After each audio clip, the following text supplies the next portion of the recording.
सुप्रभात साथियों, तो मौजूद हुए हैं आपके समक्ष हिमाचल प्रदेश की सुबह की ताज़ा खबरों के साथ। तो आइए शुरू करते हैं बिना समय गवाए हुए नॉन स्टॉप ताज़ा खबरों के सिलसिले को। Women weight lifting league Tamil Nadu की के ओविया ने जीता स्वर्ण, हिमाचल की सोनाक्षी को कांस्य। हिमाचल प्रदेश के नगरोटा बगवा में चल रही राष्ट्रीय महिला भारोत्तोलन लीग के 7वें दिन 81 किलोग्राम के यूथ वर्ग में तमिलनाडु की के ओविया ने नया राष्ट्रीय रिकॉर्ड बनाते हुए स्वर्ण पदक हासिल किया है। तमिलनाडु की के ओविया ने 96 किलो भार उठाया। ओविया ने स्नैच में 74 और क्लीन एंड जर्क में 96 किलो के साथ कुल 177 किलोग्राम भार उठाया। पहले यह राष्ट्रीय रिकॉर्ड 169 किलोग्राम था। वहीं इस वर्ग में तेलंगाना की लक्ष्मी प्रासन ने रजत पदक और हिमाचल प्रदेश की सोनाक्षी राणा ने कांस्य पदक हासिल किया है। प्रतियोगिता के 81 किलोग्राम भार वर्ग की सीनियर वर्ग में चंडीगढ़ की वंशिता वर्मा ने स्वर्ण पदक हासिल किया, जबकि आरएसपीबी की एन ललिता ने रजत पदक और पंजाब की हरमनप्रीत कौर ने कांस्य पदक हासिल किया। माउंटेन बाइकिंग कंपटीशन शिमला से जंजहली तक साइकिल पर होगा 180 किलोमीटर का रोमांचक सफर। हिमाचल प्रदेश में पर्यटन गतिविधियों और साइकिलिंग संस्कृति को बढ़ावा देने के लिए शिमला से जंजहली तक पहला माउंटेन बाइकिंग कार्यक्रम 23 से 26 जून तक होगा। Himalayan adventure sports and tourism promotion association और हिमाचल पर्यटन विभाग के सहयोग से होने वाली 4 दिवसीय माउंटेन बाइकिंग रैली का आरंभ 23 जून को शिमला से होगा। समापन 26 जून को जंजहली में होगा। पहाड़ी रास्तों पर 180 किलोमीटर के रोमांच का सफर 8 राज्यों सहित प्रदेश के 6 जिलों के प्रतिभागी करेंगे। वहीं आपको बता दें कि मुख्यमंत्री जयराम ठाकुर 23 जून को शिमला में माउंटेन बाइकिंग को रवाना करेंगे। Gender responsive governance workshop Himachal के धर्मशाला में आज से प्रभावी नेतृत्व के तौर तरीके सीखेंगे उत्तर भारत की 116 विधायक। उत्तर भारत की 116 महिला विधायक बुधवार यानी आज से हिमाचल प्रदेश के धर्मशाला में भावनात्मक बुद्धिमत्ता से प्रभावी नेतृत्व के तौर तरीके सीखेंगी।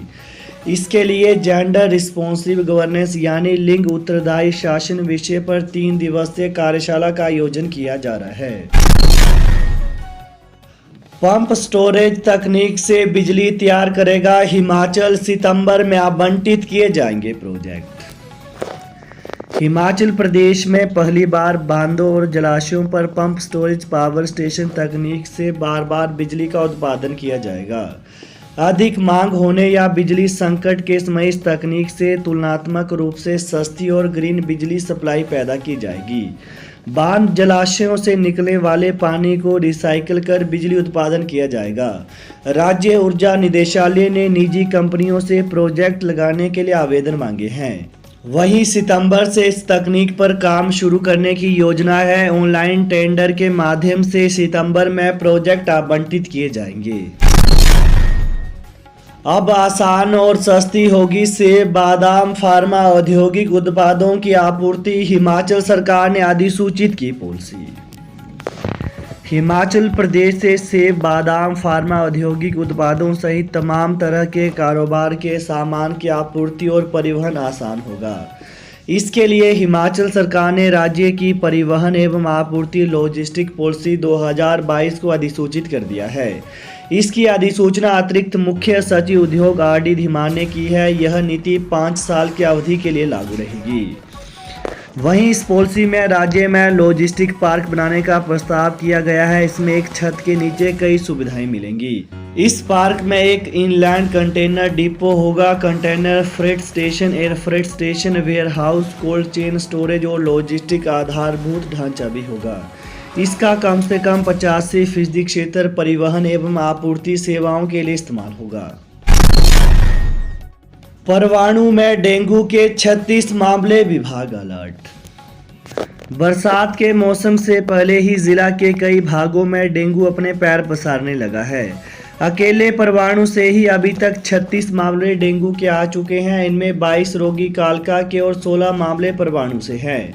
इन मामलों के आने के बाद जिला स्वास्थ्य विभाग भी अलर्ट मोड पर आ गया है। जिला में बरसात के मौसम में हर साल डेंगू, डायरिया और मलेरिया का प्रकोप बढ़ने लगता है। धर्मेंद्र प्रधान बोले, ई लर्निंग से गरीब बच्चों के लिए आसान होगी शिक्षा। योग को पाठ्यक्रम का अनिवार्य हिस्सा बनाने की तैयारी। केंद्रीय शिक्षा, कौशल विकास और उद्यमिता मंत्री धर्मेंद्र प्रधान ने कहा कि शिक्षा व्यवस्था में प्रौद्योगिकी के समावेश पर विशेष बल दिया जा रहा है। ई लर्निंग के माध्यम से गरीब बच्चों को भी आधुनिक शिक्षा सुलभ बनाने के लिए केंद्र सरकार ने 1000 करोड़ रुपए का विशेष प्रावधान किया है। इसमें सूचना एवं प्रसारण मंत्रालय के सहयोग से शैक्षणिक चैनल की संख्या 34 से बढ़ाकर 60 की जा रही है और 200 नए टीवी एवं ई चैनल शुरू करने का प्रस्ताव है। सिर्फ किराए पर छूट नहीं चलेंगे ग्रीन येलो कार्ड। मंजूरी के बाद एचआरटीसी ने जारी की अधिसूचना। हिमाचल प्रदेश में 1 जुलाई से महिलाओं को बस किराए में छूट मिलेगी। इस बारे में एचआरटीसी की ओर से अधिसूचना जारी कर दी गई है। 18 जून को बीओडी यानी निदेशक मंडल की बैठक में महिलाओं को बस किराए में 50% छूट देने की मंजूरी मिलने के बाद अब एचआरटीसी प्रबंधन की ओर से अधिसूचना जारी कर दी गई है। हर माह मनाएंगे साइबर जागरूकता दिवस। हिमाचल प्रदेश के स्कूल कॉलेजों में छात्रों को साइबर क्राइम के बारे में जागरूक करने के लिए शिक्षा विभाग ने एक नई पहल की है। अब प्रदेश के स्कूल कॉलेजों में हर माह के पहले बुधवार को साइबर जागरूकता दिवस मनाया जाएगा। इस बारे में शिक्षा विभाग ने सभी स्कूल कॉलेजों को निर्देश जारी किए हैं। प्रदेश में बढ़ रहे साइबर क्राइम के मामलों को देखते हुए शिक्षा विभाग ने यह पहल की है। लगातार 3 दिन बंद रहेंगे बैंक। 27 जून को हड़ताल पर कर्मी। पुरानी पेंशन स्कीम लागू करने सहित अन्य मांगों को लेकर हिमाचल प्रदेश में बैंक कर्मी 27 जून को हड़ताल पर रहेंगे। इससे पहले 25 जून को महीने के आखिरी शनिवार और 26 जून को रविवार की छुट्टी के चलते बैंक बंद रहेंगे। लगातार 3 दिन बैंक बंद रहने से लोगों को परेशानी का सामना करना पड़ सकता है।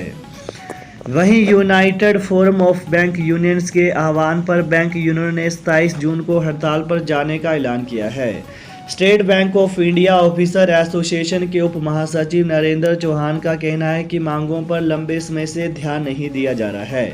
पुरानी पेंशन स्कीम लागू करने, 5 दिवसीय बैंकिंग पेंशन के पुनः निर्धारण सहित बैंक कर्मियों की लंबित मांगों को लेकर हड़ताल का फैसला लिया गया है। अब 23 के बजाय 25 को होगी हिमाचल मंत्रिमंडल की बैठक। हिमाचल प्रदेश मंत्रिमंडल की बैठक अब 23 के बजाय 25 जून को होगी। यह बैठक सुबह 10:30 पर रखी गई है। मंगलवार को पहले यह बैठक 23 जून को दोपहर बाद 3 बजे रखी गई थी।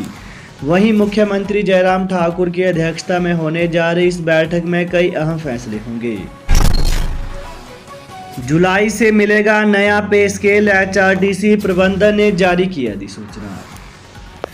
एचआरटीसी में कार्यरत नियमित कर्मचारियों को जुलाई माह से नए वेतन आयोग की सिफारिशों के अनुसार सैलरी मिलेगी। इस संबंध में एचआरटीसी के प्रबंध निदेशक की ओर से अधिसूचना जारी कर दी गई है। एचआरटीसी प्रबंध निदेशक की ओर से जारी अधिसूचना के अनुसार एचआरटीसी के कर्मचारियों को जून महीने का वेतन नए वेतन आयोग की सिफारिशों के मुताबिक जुलाई माह में जारी किया जाएगा। तो ये थे आज सुबह के मुख्य समाचार। तो ताज़ा खबरों को पाने के लिए चैनल को जरूर सब्सक्राइब करें। Thanks for watching. जय हिंद, जय हिमाचल।